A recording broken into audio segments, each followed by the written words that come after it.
দীর্ঘদিন সরকার প্রধান ও বিরোধী দলীয় নেতার দায়িত্বে নারীরা থাকলেও দেশে নারী অধিকার উপেক্ষিত বলে মন্তব্য করেছেন বিএনপির সাংগঠনিক সম্পাদক শামা ওবায়েদ।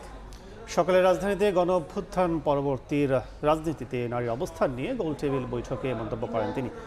একই অনুষ্ঠানে বিএনপির আন্তর্জাতিক বিষয়ক সম্পাদক ব্যারিস্টার রুমিন ফারহানা বলেন, রাজনৈতিক পরিবারের সন্তান ছাড়া নারীদের রাজনীতিতে আসতে গেলে বাধার মুখে পড়তে হয়।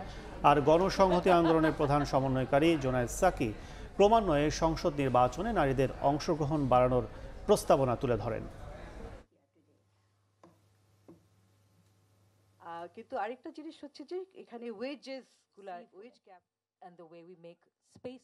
In our political history, we had women prime minister for so many years and women opposition for so many years. We had so many ministers who were female in the parliament, but even so, then the rights of the women were never addressed properly. Problem in Bangladesh is 50 reserve seats.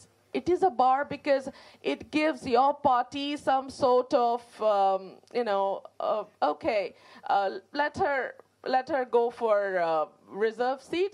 We don't need to give her nomination. প্রস্তাব করেছি at least 50 direct election, কারণ এই tokenism আর এটা করার বদলে direct election. তো direct ইলেকশনে আমরা যেটা at least 50 বলেছি, যেখানে 100 এর প্রস্তাব আছে মানে রিফর্ম কমিশনের দিক থেকে।